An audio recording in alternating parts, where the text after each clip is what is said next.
औज़ुबिल्लाहिमिनश्शैतानिर्रजीम बिस्मिल्लाहिर्रहमानिर्रहीम। आज एक इंतहाई इम्पॉर्टेंट टॉपिक को हम डिस्कस करने लगे हैं, वो है लॉजिकल प्रॉब्लम्स, जो आपके सिलेबस का एक इंतहाई ज़रूरी हिस्सा है और तकरीबन 2 से 4 MCQs एक्सपेक्टेड हैं फ्रॉम दिस कैटेगरी। अब आपके सिलेबस, सैम्पल पेपर्स और प्रैक्टिस टेस्ट को अच्छे तरीके से ऑब्जर्व करने के बाद हमने ये कंक्लूड किया कि तकरीबन आपसे जो पूछे गए सवालात होंगे उसमें 2 किस्म की स्टेटमेंट्स को यूज़ किया जाएगा। पहली तो हम लोगों के पास होगी थ्योरेटिकल स्टेटमेंट्स आपसे पूछी जाएंगी। फॉर एग्जांपल स्टेटमेंट हम लोगों के पास होती है 5 इज ग्रेटर देन 4। तो ये एक थ्योरेटिकल रिप्रेजेंटेशन है और अगर इसी को मैं लिख दूं 5 इज ग्रेटर देन 4 तो ये हम लोगों के पास होगी एक मैथमेटिकल स्टेटमेंट बेस्ड क्वेश्चन। इसी तरीके से इन स्टेटमेंट्स को यूज करके आपसे लॉजिकल प्रॉब्लम्स के सवालात को पूछा जाएगा। अब इन सवालात की कंपोजिशंस डिफरेंट टाइप की हो सकती हैं। फॉर एग्जांपल ऐसी कंपोजिशन भी एक सवाल की हो सकती है कि स्टेटमेंट 1, स्टेटमेंट 2, स्टेटमेंट 3, 3 स्टेटमेंट्स आपको दे दी जाएंगी। साथ में यह भी बता दिया जाएगा कि स्टेटमेंट 1 और स्टेटमेंट 2 जो है वो करेक्ट हैं। अब इसकी इंफॉर्मेशन को इस्तेमाल करते हुए आप ये बताओ कि क्या स्टेटमेंट 3 भी इस इंफॉर्मेशन के मुताबिक करेक्ट हो सकती है या नहीं हो सकती। या सवाल की कंपोजिशन इस तरीके से भी हो सकती है कि फॉर एग्जांपल आपको स्टेटमेंट 1, स्टेटमेंट 2, स्टेटमेंट 3 स्टेटमेंट्स दे दी जाएंगी और साथ ये बता दिया जाएगा कि तीनों की तीनों स्टेटमेंट्स जो हैं वो करेक्ट हैं। अब इसकी इंफॉर्मेशन को यूज करते हुए आगे कोई मजीद कंडीशन दे दी जाएगी या कोई सिचुएशन दे दी जाएगी और साथ में आपसे ये पूछा जाएगा कि इस इंफॉर्मेशन को यूज करते हुए बताओ कि ये कंडीशन सही है या गलत, या कोई भी सिचुएशन सॉल्व करो। अब ये हमारे पास एक छोटा सा ओवरव्यू था कि लॉजिकल प्रॉब्लम्स में किस तरह की स्टेटमेंट्स होंगी, किस तरह की सवाल कंपोजिशन हो सकती है और क्या क्या आपसे पूछा जा सकता है। एक छोटा सा ओवरव्यू। आगे जब हम सवालात पे जाएंगे तो ये सारी चीज आपको एक अच्छे तरीके से समझ आ जाएगी। अब लॉजिकल प्रॉब्लम्स की जो सबसे मजे की बात है वो ये है कि चाहे आपसे कोई भी MCQs पूछा गया हो या सवाल की कोई भी कंपोजिशन हो, आप सिंपल सी ट्रिक इस्तेमाल करके उस सवाल का कंक्लूजन निकाल सकते हो। अब वो ट्रिक क्या होगी या किन कॉन्सेप्ट्स पे लॉजिकल प्रॉब्लम्स के सवाल आपने हल करने हैं, ये आगे जाके एक्सप्लेन करते हैं MCQs की ही मदद से।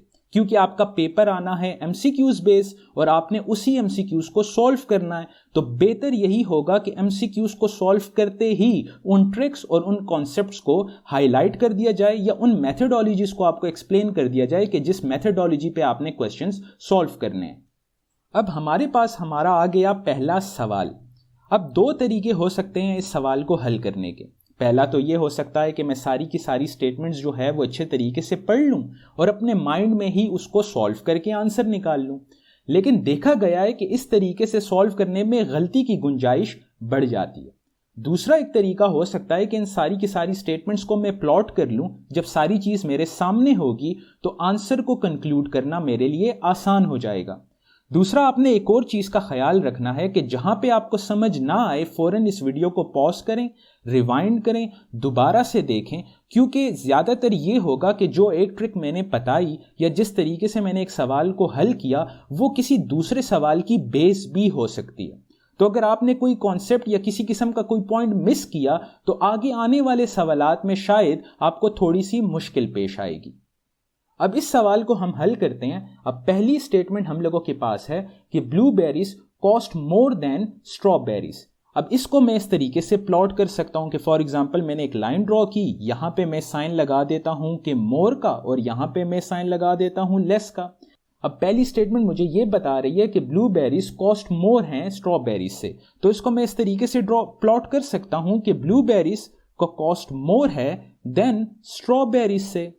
अब दूसरी स्टेटमेंट मेरे पास है कि ब्लूबेरीज कॉस्ट लेस देन रेस्पबेरीज, तो इसको मैं इस तरीके से प्लॉट कर सकता हूं कि जो रेस्पबेरीज हैं उनका कॉस्ट मोर है ब्लूबेरीज से। अब तीसरी स्टेटमेंट मेरे पास है raspberries cost more than strawberries and blueberries. अब स्टेटमेंट 1 और 2 अगर ट्रू हैं तो अब ये बताना है कि स्टेटमेंट 3 भी ट्रू है या नहीं। तो यहां से आराम से हम कंक्लूड कर सकते हैं, आप यहां देख सकते हो कि हम लोगों के पास जो रसबेरी है वो सबसे ज्यादा महंगी है, फिर उसके बाद ब्लूबेरी और उसके बाद स्ट्रॉबेरी। तो so A is the right answer.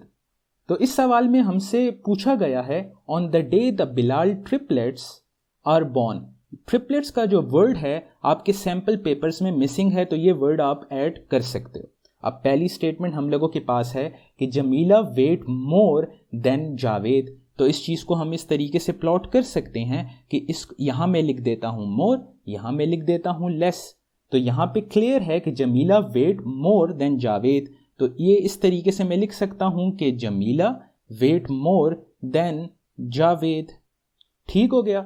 अब दूसरी स्टेटमेंट हम लोगों के पास है कि Javed weight less than Junaid. इसका ये मतलब है कि Junaid weight more than Javed.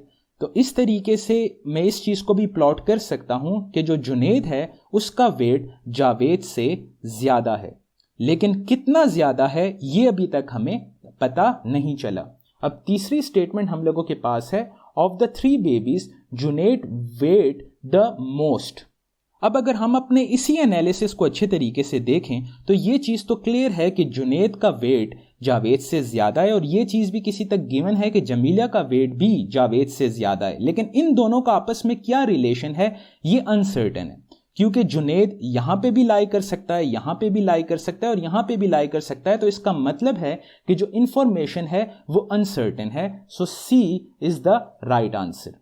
इसी तरीके से इस सवाल में जो हम लोगों को इंफॉर्मेशन गिवन है वो ये है कि during the past year Jamshed saw more movies than Sadia. तो इसको हम इस तरीके से ड्रॉ कर सकते हैं कि यहां मैं लिख देता हूं मोर और यहां पे मैं लिख देता हूं फ्यू। तो Jamshed saw more movies than Sadia, तो यहां पे आ जाएगा जमशेद और यहां पे आ जाएगी Sadia.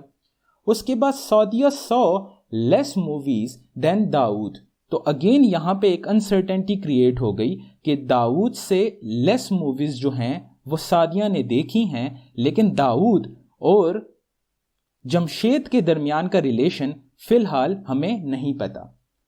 Dawood saw more movies than Jamshed. तो अगेन ये सिचुएशन अनसर्टेन है, क्योंकि हमें ये तो पता है कि जमशेद ने सादिया से ज्यादा मूवीज देखी और हमें ये भी पता है कि दाऊद ने भी सादिया से ज्यादा मूवीज देखी, लेकिन इन दोनों का आपस में क्या रिलेशन है ये इन दो स्टेटमेंट से क्लियर नहीं हो रहा।